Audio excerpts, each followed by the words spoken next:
Bonjour. Au cours de l'histoire de l'Église et surtout à la période de l'Empire romain, lorsqu'il était persécuteur des chrétiens, l'Orient en particulier reconnut une vingtaine de personnes à qui il donna le nom de grands martyrs, ce qui se dit en grec par mégalomartyrs. Certains d'entre eux étaient des femmes, une dizaine, et certains d'entre eux étaient des hommes. Et c'est l'un d'entre eux dont je voudrais raconter la vie. Il s'appelait Saint Théodore Tyron, autrement dit, à partir du grec, Saint Théodore le conscrit, parce qu'il était militaire, il était légionnaire dans une légion située sur le Pont, donc dans la région proche de Constantinople.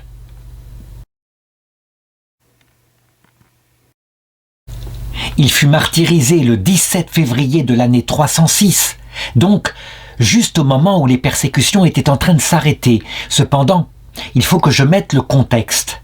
Le contexte dans l'Église catholique, dans l'Église orthodoxe, c'est la même chose à l'époque, c'est que on voit se lever, lors de cette grande persécution, celle de Dioclétien, on voit se lever une série de chrétiens fervents qui cherchent à obtenir le martyre, à montrer à Dieu à quel point il l'aime, à quel point ils sont dignes de lui.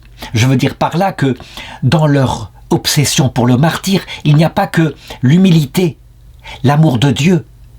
Et quelquefois, il y a plutôt l'idée de faire un exploit héroïque selon la parole du Seigneur. Il n'y a pas de plus grand amour que de donner sa vie pour ceux qu'on aime. Quelquefois, donc, en l'occurrence, le martyre, qui normalement est source d'humilité parce qu'on souffre beaucoup, le martyr devenait de plus en plus source de grand orgueil. Et d'ailleurs, parmi ces martyrs, ceux qui se livrèrent à cette époque-là aux Romains et qui furent parfois exécutés ou parfois sauvés, certains, en réalité, n'avaient pas le cœur humble. D'ailleurs, on l'a vu, lorsque, quelques années plus tard, en 313, l'empereur Constantin fit cesser les martyrs et émit l'édit de tolérance, l'édit de Milan, certains qui avaient survécu, qui étaient restés fidèles, qui avaient souvent souffert en prison, se levèrent et exigèrent de la part de l'Église que tous ceux qui avaient été plus lâches qu'eux, plus faibles, soient bannis de l'Église, excommuniés et n'y reviennent jamais. Ils voulaient aussi que les prêtres et les évêques qui étaient tombés, qui avaient offert quelques sacrifices aux idoles pour sauver leur vie, ne soient plus prêtres ni évêques. Cette grande crise qui allait démarrer de manière visible à partir de 313 s'appelle la crise donatiste. En tout cas, du haut du ciel, on voyait donc arriver des gens qui s'étaient livrés en martyrs et qui n'allaient pas tout droit au ciel, puisque pour rentrer dans la vie éternelle, il faut être non seulement tout amour, mais il faut être aussi tout humble, mort à soi-même. Donc, le martyr devenait, à un moment donné, non plus une valeur de salut, mais peut-être parfois même une valeur de perdition. Saint Théodore le conscrit se situe et très exactement à cette période-là, et voici son histoire. D'abord, nous avons plusieurs sources, et en particulier, le grand théologien mystique du IVe siècle, Saint Grégoire de Nice. Il a raconté son histoire, et aussi, dans son livre, il raconte 12 miracles qui se produisirent ensuite sur le tombeau de Saint Théodore. Nous avons une autre source qui date du 5e siècle, exactement sans doute vers 479, par un prêtre qui s'appelait Chrysippe et qui officiait à Jérusalem. Donc ça donne plusieurs sources, qui peut-être d'ailleurs sont issues d'une seule, mais en tout cas, son existence semble attestée. D'ailleurs, comme je vais le montrer, son histoire est assez réaliste et correspond bien à la période. Il était donc légionnaire et il était chrétien depuis sa jeunesse. Il s'appelait Théodore, ce qui est un nom qu'aurait pu le faire suspecter. Cependant, il était assez discret.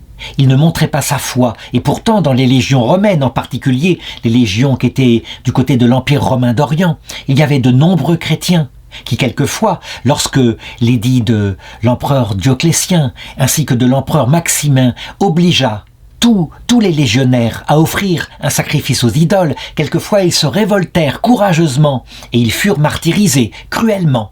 C'est à cette époque-là que se lèvent par exemple des gens comme Saint Georges, le fameux légionnaire, qui est représenté comme étant capable de vaincre le démon à coups de lance.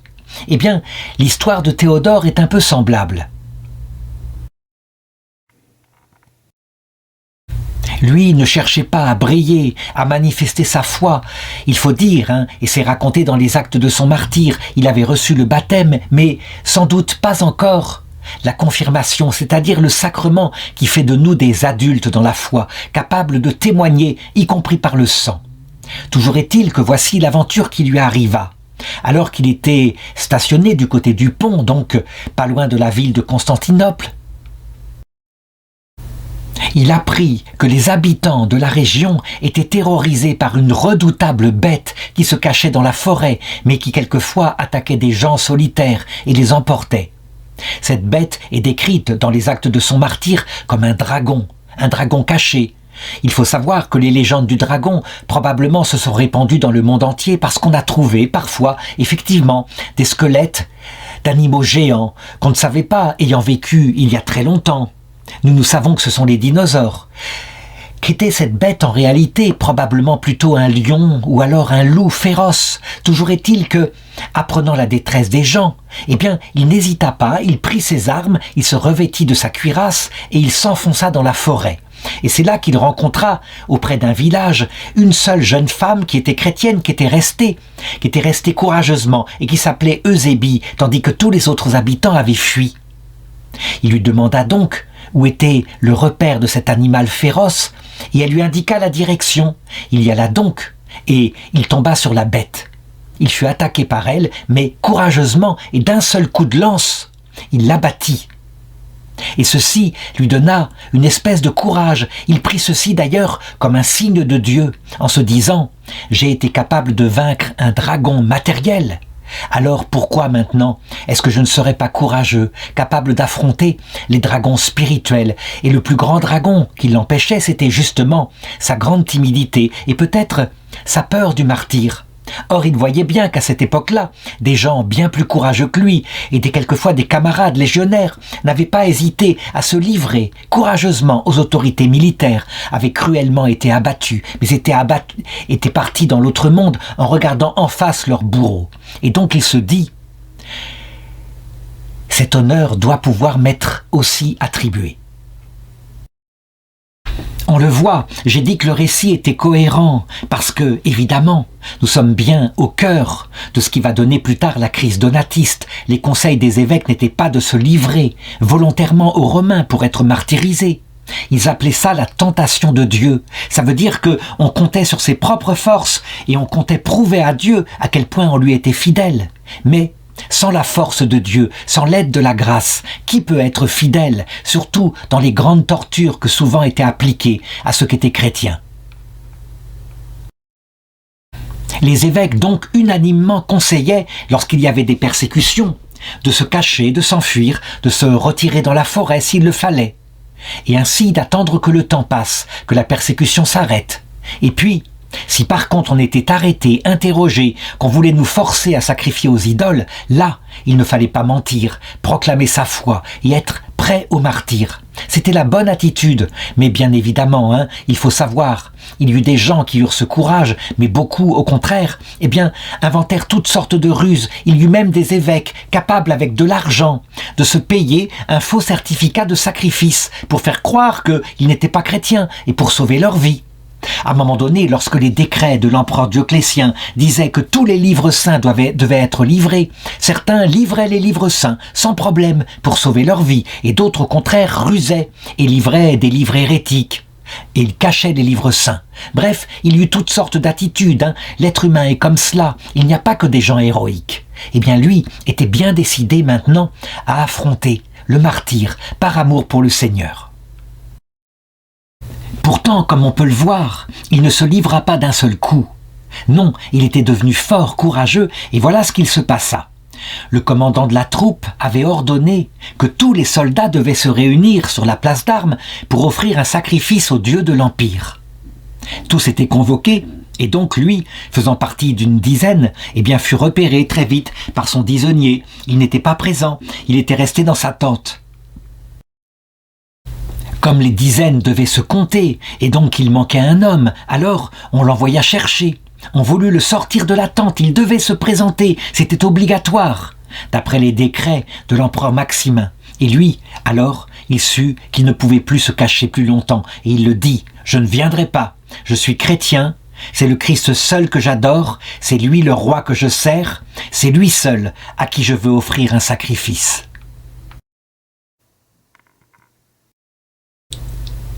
La chose était violente, et normalement, s'il avait vécu en 303, il aurait été tout de suite arrêté et même exécuté.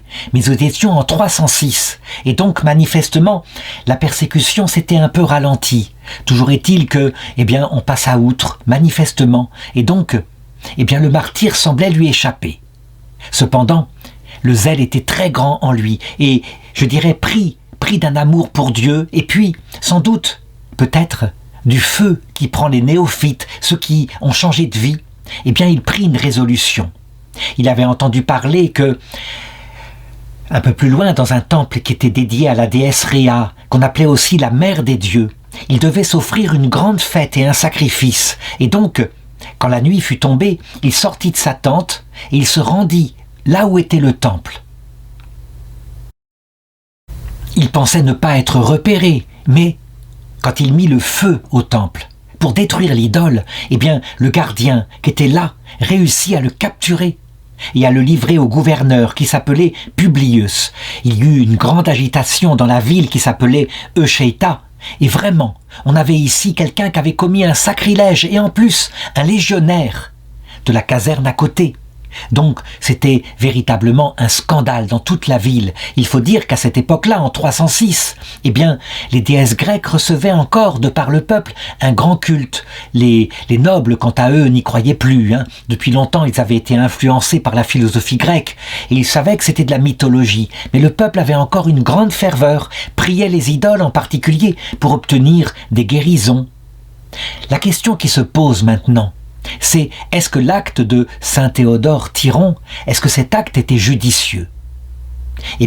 En tout cas, il a été admiré, mis en avant à son époque, mais je répondrai, en regardant les choses, comme le disait saint Louis-Marie Grignon de Montfort, à partir de ce que nous avons maintenant, nous, comme saints, qui sont un peu, disait-il, un peu comme des soleils brillants, en comparaison de petites lampes au début de l'Église, je dirais que le geste qu'il fit, évidemment, jamais n'aurait été conseillé par un évêque ou par un pape, jamais. En effet, blesser la sensibilité des païens en détruisant leurs idoles, ce n'est pas judicieux. Ils le ressentent comme un sacrilège et comme un acte de fanatisme, et il faut se mettre à leur place, il faut comprendre. Effectivement, c'est tout à fait logique. De plus, cette méthode d'évangélisation que le pape François appelle du prosélytisme, elle crée chez les païens une haine durable. Lorsque, par exemple, Charlemagne, du côté de la Saxe, vers l'an 900, décida d'évangéliser en cassant les arbres saints, en détruisant les idoles et en tuant les prêtres des idoles, jamais ce ne fut pardonné en Saxe. Et on garda tout le temps une sorte de haine pour l'Église catholique, qui, d'ailleurs, dès qu'au XVIe siècle il y eut possibilité de la quitter, la Saxe fut une des premières terres à adhérer au protestantisme. Pourtant, les évangéliques actuellement en sont plutôt en admiration devant le comportement de saint Théodore Tyron. Ils disent « il faut détruire les idoles » et on a vu des exemples ainsi. Il faut être net, ça ne doit pas exister. On les voit d'ailleurs qui, prétendant que les catholiques et les orthodoxes ont des idoles, comme nos images saintes, quelquefois, publiquement sur Internet, ils les brûlent. Et nous ressentons cela, évidemment, comme un sacrilège. D'abord, nous n'adorons pas l'image en tant que telle, elle nous sert juste de support pour adorer le Christ, c'est bien évident. Donc ça n'a pas tellement de rapport avec le culte des idoles de l'ancien temps. Cependant, quelle est la bonne méthode d'évangélisation? Je crois que le pape François nous l'a expliqué dans l'année 2022 ou 2021, quand il y a eu le synode sur l'Amazonie. Le pape François est un jésuite, et on sait très bien que les jésuites ont été chargés par l'Église catholique d'évangéliser l'Amérique du Sud et l'Amérique centrale. Il n'y avait pas qu'eux, mais il y avait en particulier eux, et on sait le travail merveilleux qu'ils firent, par exemple, dans ce qu'on appelait les réductions auprès des Indiens Guarani. Et leur méthode d'évangélisation passait par l'intelligence. Puisque les Indiens adoraient la musique, alors ils venaient avec des instruments de musique. Alors qu'en Chine, où les empereurs aimaient la science occidentale, alors ils venaient avec des globes terrestres, avec des astrolabes, des choses comme cela. Et donc, en Amérique du Sud, ils jouèrent de la musique, ils leur apprirent à chanter des chants polyphoniques, et puis, au lieu de détruire leurs idoles, comme la Pachamama, qui était un peu comme cela, une mère des dieux, alors, peu à peu, ils leur expliquèrent que son vrai nom, c'était la Vierge Marie, et ils leur racontèrent l'histoire de la Pachamama, comme quoi, jeune fille, alors l'ange lui était apparu et lui avait demandé si elle voulait bien mettre au monde le Dieu, le créateur de l'univers. Et elle accepta. Ce qui fait que, par cette méthode d'évangélisation, sans violence, sans blesser la sensibilité des Indiens, les jésuites, peu à peu, les transformaient en chrétiens. Et la chose se faisait merveilleusement, puisque, quand ils apprenaient des merveilleuses histoires sur la mère de leur Dieu, là, qui devenait la mère du Dieu unique, la mère de Jésus-Christ, dans son humanité, eh bien, ça correspondait. Eh bien, je dirais que cette méthode d'évangélisation est celle que l'Église a canonisée. Elle se passe par la douceur, elle n'est peut-être pas immédiate, mais elle est efficace. C'est de cette manière-là, par exemple, que, dans tout l'Empire romain païen, à partir de 313, lorsque l'empereur envoya sa mère, Sainte Hélène, pour construire partout avec un crédit illimité des sanctuaires sur des lieux qui étaient réputés saints par les chrétiens, eh bien, on construisit des chapelles dédiées à des saints comme Saint Michel Archange, Saint Georges dont j'ai parlé, peut-être aussi Saint Théodore Tyron, qui lui-même avait vaincu un dragon, pour remplacer, par exemple, le culte du dieu Mars. Et les choses ainsi se faisaient en douceur. En tout cas, pour le moment, Saint Théodore Tyron était devant le gouverneur et Publius, très en colère, l'interrogea. Pourquoi avait-il un tel geste? Pourquoi avait-il scandalisé le peuple par un tel sacrilège? Et il répondit calmement au gouverneur, en lui expliquant qu'il avait fait en tant que chrétien, qu'il trouvait absurde qu'on adore ainsi dans un temple une statue de pierre qui ne pouvait rien, qui ne pouvait pas répondre. Et il citait en particulier des textes qui se trouvent dans le livre des Maccabées, où il y a le même genre d'arguments. Le peuple était en révolte. Le temple avait été réduit en cendres et la statue avec. Alors Publius le menaça des pires tortures. Il fallait qu'il s'explique, mais lui, manifestement, n'en avait pas peur, et même il les désirait. Il répliqua: « Tes menaces ne m'effraient pas, car la puissance du Christ sera pour moi joie et allégresse dans les tourments. » Là encore, je voudrais m'arrêter. Est-ce vrai que les martyrs n'éprouvaient pas de souffrance, tellement le Christ prenait sur lui leur propre souffrance? Je répondrai que parfois, effectivement, ça arrivait. Vraiment. On a le cas, par exemple, de Sainte Félicité, qui, lorsqu'elle accouchait dans sa prison vers l'année 203 après Jésus-Christ, poussait des hurlements de douleur, et son gardien ricanait en disant « Ah, ça va couiner le jour où tu vas être livré au lion !» Mais elle répondit « Non, parce que là je souffre pour moi, mais quand je serai livré au lion, le Christ souffrira pour moi. » Et c'est vrai, la grâce du Christ peut vraiment adoucir, même empêcher les souffrances chez quelqu'un, mais uniquement si cette personne a un cœur humble. Si la personne a un cœur dur, un cœur orgueilleux, veut montrer l'exploit héroïque en mourant martyr pour le Christ, souvent le Christ se cache à son âme. On l'a vu par exemple avec Sainte Jeanne d'Arc. Je ne veux pas dire qu'elle était orgueilleuse, mais c'était une jeune fille qui avait du courage.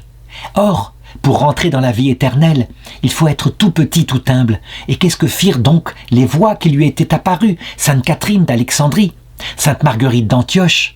Eh bien, durant tout son procès, elles ne lui apparurent pas.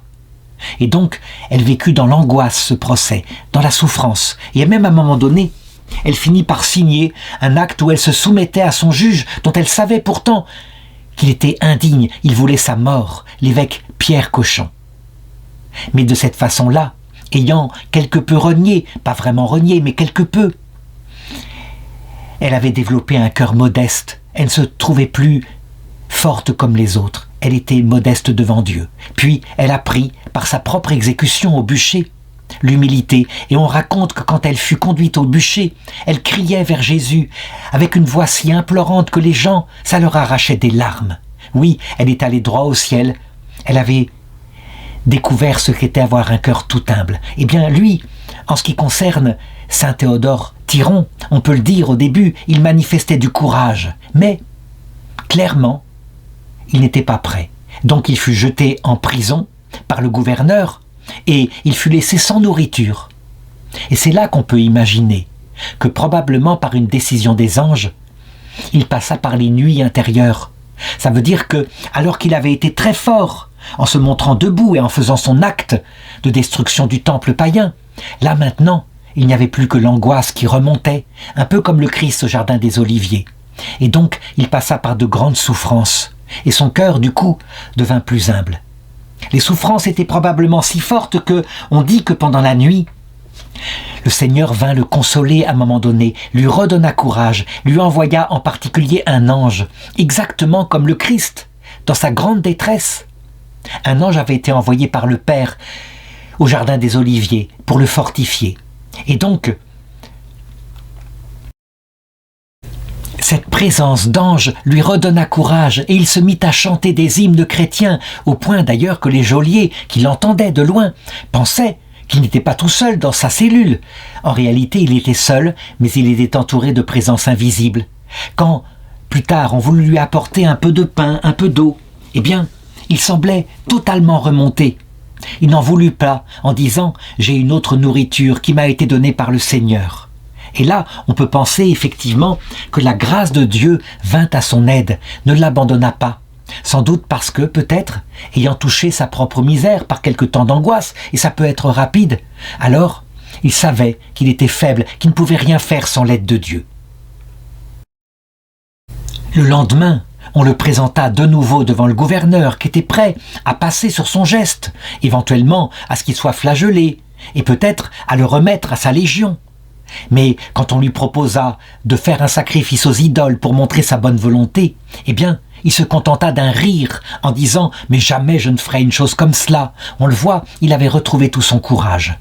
Et donc, le gouverneur, voyant à quel point la foule était en colère, le condamna à mort. Mais, alors qu'il était citoyen romain, il ne fut pas condamné à être décapité, mais exceptionnellement, à cause du grave péché qu'il avait commis contre le temple, il fut condamné à subir la même peine, donc à mourir brûlé vif. Pourquoi est-il considéré comme un grand martyr? Eh bien, à cause de la façon, du panache qu'il mit à mourir. Il se dirigea, sans un seul tremblement, vers le bûcher. Et non seulement ça, mais il se dévêtit lui-même pour donner ses vêtements à ceux qui en avaient besoin. Il y avait probablement peut-être des vêtements militaires qui ne lui appartenaient pas. Et c'est ainsi qu'il monta sur le feu. Et là, il pria pour tous ceux qui lui donnaient la mort. Il pria pour eux. Et il pria pour que le courage vienne aussi aux autres confesseurs qui étaient en prison parfois. On raconte que le feu, dans un premier temps, eut une forme spéciale. On aurait dit qu'il faisait autour de lui comme un arc de triomphe. Mais manifestement, cela ne dura pas, puisqu'il finit par périr, soit brûlé, soit étouffé, je ne sais pas. Mais son corps fut récupéré ensuite par la pieuse Eusébie, la femme qu'il avait accueillie dans le village lorsqu'il avait tué le lion féroce dans la forêt. Et elle le transporta du côté de Chéita, et là, elle l'enterra. Et son corps resta ainsi sous terre jusqu'à ce que, quelques années plus tard, le décret de tolérance fut publié par l'empereur Constantin. Alors, tout de suite, puisque la liberté était là, pour pratiquer sa foi chrétienne, on construisit au-dessus de son tombeau une petite église et les pèlerins venaient en quantité et il y avait des guérisons de l'âme et du corps. Et c'est ça qui a fait aussi de lui un grand martyr, le fait qu'il fasse de beaucoup de miracles. Je l'ai dit, le Seigneur, pour convertir peu à peu l'Empire romain, eh bien, les temples des païens à qui on demandait des grâces et parfois des anges, parce que la pluie tombe sur les païens comme sur les chrétiens, les anges les exauçaient parce qu'ils étaient de bonne volonté, comme le montre le Concile Vatican II. Il n'y a pas dans le paganisme qu'une voie de perdition, il y a aussi des éléments qui peuvent être préparatoires au salut. Ne serait-ce que l'idée qu'il y a une vie après la mort, qu'il y a quelque chose au-dessus de l'homme. Donc, ça, c'est le Concile Vatican II qui l'a défini dans le document qui s'appelle Nostra Aetate. Eh bien, on remplaçait ainsi les temples païens par des temples chrétiens et des grâces analogues étaient données à ceux qui, du paganisme peu à peu, passaient au christianisme. Le nombre de miracles qu'il fit est grandiose et je voudrais en raconter 2 après sa mort, dont un qui se passa en 361, à l'époque où un empereur prit la tête de l'Empire et décida de rétablir le paganisme. Voilà pourquoi on l'appela l'empereur Julien l'Apostat. Il ne fut pas un persécuteur aussi terrible que Dioclétien, bien qu'il y ait eu quelques martyrs tout de même. Cependant, il fut quelqu'un qui voulait vraiment rétablir le culte des idoles, et donc parfois, il lançait des défis, il provoquait le peuple, qui lui était devenu de plus en plus chrétien. Par exemple, on dit que du côté de cette ville-là, du côté de Constantinople, il eut l'idée de faire offrir un sacrifice sanglant à une idole païenne, puis de récupérer le sang et de faire passer des prêtres avec un rameau, et ils aspergeaient au marché toute la nourriture, la viande et les légumes, si bien que les chrétiens se demandaient: est-ce que nous pouvons acheter des légumes? Est-ce que ce ne serait pas paraître manger de la viande immolée aux idoles? Saint Paul, s'il avait été là, leur aurait répondu: mais achetez, achetez, les idoles n'existent pas, ça n'a aucune importance. Cependant, on préférait à cette époque-là, comme la conversion des païens n'était pas totalement achevée, ne pas du tout manger de sang ou de viande ayant été immolée aux idoles. Les païens ne comprenaient pas. Les païens, enfin ceux qui étaient en train de devenir chrétiens à partir du paganisme, ne comprenaient pas. Eh bien, il y eut un miracle, à savoir que saint Théodore Tyron apparut au patriarche de Constantinople qui s'appelait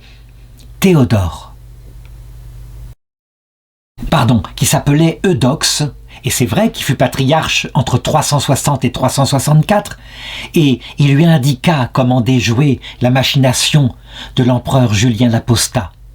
Et lui, il prit dans les réserves du patriarcat, il prit du blé qui était là, et il le fit cuire, peut-être par des religieuses, et distribuer à la foule. Et c'est ainsi que la tradition se répandit en Orient et fut pratiquée de longues années, de distribuer, le jour de la fête de saint Théodore Tyron, du blé bouilli, une sorte de bouilli comme ça qu'on donnait aux gens, en souvenir du miracle qu'avait eu lieu. Et les gens pouvaient le manger puisque ce blé n'avait pas du tout été contaminé par le sang des idoles sacrifiées, des animaux sacrifiés aux idoles. On appelle cette tradition la tradition des collives, c'est-à-dire des grains de blé bouillis et transformés en bouillie pour se nourrir. Et tout au long de l'histoire, saint Théodore Tyron continua de faire des miracles étonnants, comme par exemple apparaître à un moment donné sous forme d'un cavalier, un cavalier lumineux, et prendre aux Sarrasins, donc là ça se passait alors que l'islam était déjà né, donc beaucoup plus tard, prendre aux Sarrasins un enfant qu'ils avaient volé, qu'ils avaient emporté comme esclave, et le rendre à sa mère. C'est quelque chose évidemment qui se racontait et qui était extraordinaire, qui faisait que sa célébrité grandissait partout, d'où son titre de grand martyr. Il y eut bien d'autres témoignages, comme des navires en détresse pris par la tempête, et soudain apparaissait marchant sur l'eau le saint. Il calmait la tempête et le bateau arrivait au bon port. Et à chaque fois, on repérait, c'était un soldat romain, c'était saint Théodore Tyron. Ce qui fait qu'il est devenu le patron et le protecteur céleste du peuple chrétien. Et je pense, pour ma part, que c'est à cause de l'acte héroïque qu'il fit, comme saint Georges, lorsqu'il tua le dragon.